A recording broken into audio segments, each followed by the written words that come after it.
नमस्कार साथियों, उम्मीद है आप लोग सभी सही हों।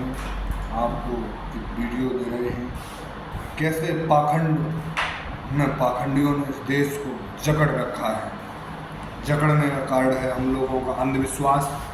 साइंटिफिकटी वैज्ञानिक इस तरीके से पॉपुलर है। वैज्ञानिक यंत्र हमारे पास मोबाइल है, तमाम ऐसी चीज़ें हैं जो इन पाखंडियों के पास नहीं है। लेकिन इन पाखंडों ने अपने अंधविश्वास से हमारे समाज को अपने ऊपर बरकरार रखा है। इसी में एक कांड हुआ है हाथरस में, भोले बाबा के। उसमें इनका भी एक अंधविश्वास था, हैंडपंप से पानी पीना आपके भले होंगे। कैसे शुरुआत की, कहाँ तक भोले बाबा इतने बड़े प्रखंड में पहुँचे, इसकी पूरी जानकारी आपको इस वीडियो में देंगे। आप सुनते रहें। मैं डॉक्टर सुशील कुमार लालू आपको समझाने की कोशिश करूँगा। अगर वीडियो अच्छा लगे तो आगे और शेयर करना। कहानी उत्तर प्रदेश के एक गांव से शुरू होती है। एक गांव में 3 बच्चे को जन्म होते हैं। उनमें बीच का लड़का होता है सूरजपाल सिंह जाटव, जो बड़ा होने के बाद, पढ़ लिखने के बाद हर युवा को एक ख्वाहिश होती है मेरी नौकरी लगे। तो नौकरी लग जाती है सूरजपाल सिंह जाटव की उत्तर प्रदेश पुलिस में। उत्तर प्रदेश पुलिस में ये तब तक नौकरी करते रहते हैं, इनका सिलेक्शन हो जाता है LIU में। एक खुफिया एजेंसी होती है, हर ज़िले पर होती है। LIU में इनका इस थाने में, कभी उस थाने में, कभी उस ज़िले में ट्रांसफ़र होते रहे। 1978 में ये आगरा में आ जाते हैं LIU में। आगरा के बाद इनका ट्रांसफ़र इटावा होता है, इटावा LIU रहे। जब इटावा आ जाते हैं तब आगरा में इन पर एक लड़की थाने में प्रार्थना पत्र देती है कि LIU इंस्पेक्टर ने मेरे साथ रेप किया है, बलात्कार किया है एवं शोषण किया है। वो मुकदमा इन पर चलाया गया, ये जेल गए। जेल जाने के बाद कोर्ट ने इन्हें बेल पर छोड़ा गया। बेल मिलने के बाद अब इन्हें पुलिस प्रशासन ने बर्खास्त कर दिया था, क्योंकि इन पर मुकदमा चल रहा, विचाराधीन था। वो मुकदमा आज भी विचाराधीन है। 2024 से इलाहाबाद हाई कोर्ट अभी भी विचाराधीन है। एक यौन शोषण वाला बाबा कितना बड़ा पाखंडी बना। इसके बाद जगह जमीन हड़पने, तमाम धाराओं 5 जगह अन्य मुकदमे और हुए। बाबा ने सोचा कि अब कैसे गुजारा होगा, नौकरी चली गई। उसने एक सहारा लिया, लोगों को बताया। पहले अपना नाम बदला। आगरा में नौकरी के दौरान एक छोटा सा मकान था, वहाँ आकर सूरजपाल सिंह जाटव नाम अपने माता पिता को दे दिया, ये नाम आप रखो।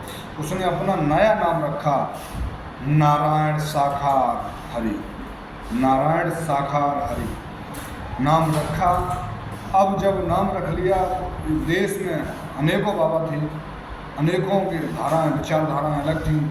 उसने एक अपनी ड्रेस बनाई, सफ़ेद शर्ट, सफ़ेद कोट, सफ़ेद पैंट, नीली टाई लगाने के बाद बैठने लगा।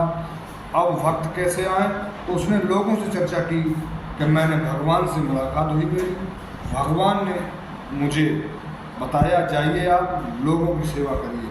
लोगों की सेवा ही हमने पुलिस की नौकरी छोड़ दी। लोगों ने कहा तो आप भगवान की सेवा करिए, कैसे भला कर सकते हैं? तो उन्होंने कहा मेरे पास ये हैंडपम्प लगा है, सारी शक्तियाँ इसी में हैं। जो हैंडपम्प का पानी पिएगा उसके सारे कार्य होंगे। तो लोगों में अंधविश्वास के तहत एक प्रचलन होता है। आपने देखा होगा, लोगों की समस्याएं होती हैं। अगर 100 समस्या वाले आपके साथ आएँ, आप राजनीति करिए, राजनीति में राजनेता के पास जाइए, लोगों की समस्याएं होती हैं तहसील, थाना और इनकी। अनभिज्ञता इतनी होती है किसानों में, लोगों के उनके कार्य हो सकते हैं, सिर्फ थोड़ी पहल करने के बाद 60-70% कार्य हो जाते हैं बगैर कुछ किए, सिर्फ थोड़ी सिफारिश हो तो वो लोग करा देते हैं नेताओं के पास जाकर फ़ोन करके। और जो 30% कार्य बचते हैं उसमें नेताओं के थोड़े सिफारिश कुछ ऐसे हो जाते हैं, और 10% कार्य कोर्ट के फैसलों के बाद होते हैं। ऐसा ही बाबा जी के साथ हुआ। 100 लोगों ने लगा पानी पिया, किसी को कुछ, किसी को कुछ, थोड़ी बहुत देखकर सही होने लगी। इसी से ढिंढोरा पड़ने लगा।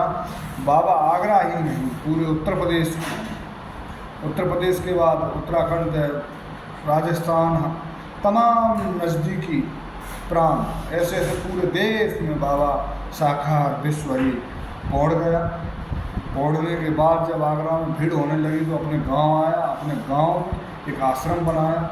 उस आश्रम से अब लोगों को हैंडपम्प का पानी कैसे मिले?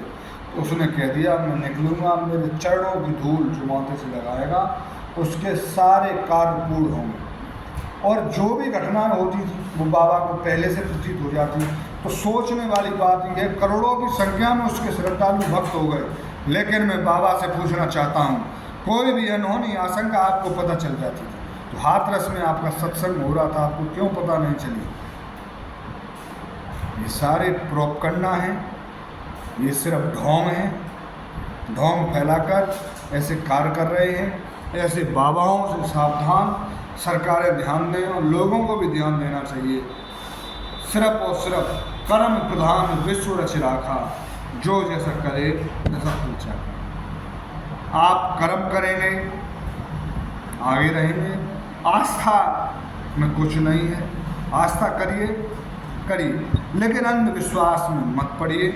ये अंधविश्वासी बाबा देखिए हाथरस में हुआ का एसडीएम साहब ने अपनी रिपोर्ट में बताया है, डीएम साहब को दी है। 1:30 बजे वहाँ भोले बाबा आते हैं, उन्होंने 2:40 तक प्रवचन दिए, उसके बाद वो निकल दिए। निकलने के बाद लोग चरणों की धूल लेने के लिए इतने बेकाबू हो गए, जिस रास्ते से वो निकल रहे थे लोग, तो उस नीचे खेत था, जुता हुआ खेत, खाई थी, उस खाई में गिरने लगे लोग, ऊपर से लोग निकलने लगे। यहाँ तक स्थिति पहुँची कि मरने वालों की संख्या लगभग 150 हो गई, सैकड़ों की तादाद में लोग घायल हैं, इतनी भगदड़ मच गई। अब इसका जिम्मेदार कौन है? इतना बड़ा हादसा हो रहा था तो बाबा ने पहले से क्यों नहीं बताया ये यहाँ हादसा होने वाला है? हो भी गया था तो बाबा को वहाँ पहुँचना चाहिए था, श्रद्धालुओं की खबर लेनी चाहिए श्रद्धालुओं की, लेकिन ऐसा कुछ नहीं किया। बाबा खुद अपने प्राण बचाकर भाग गया, क्योंकि बाबा पहले से ही पाखंडी और यौन शोषण का बलात्कारी बाबा है। यौन शोषण के मुकदमे में अभी भी विचाराधीन है, तो सरकार इस पर कार्रवाई करे। और इतनी मौत का जिम्मेदार कौन है? एफआईआर में आयोजकों पर एफआईआर हुई, बाबा के नाम पर कुछ नहीं हुई। आशा करते हैं कार्रवाई जरूर होगी, सरकार एक्शन लेगी, ऐसे पाखंडियों को देश से अलग किया जाएगा। जय हिंद, जय भारत। जो मौतें हुई उनका सिर्फ ब्रह्म श्रद्धांजलि देते हैं।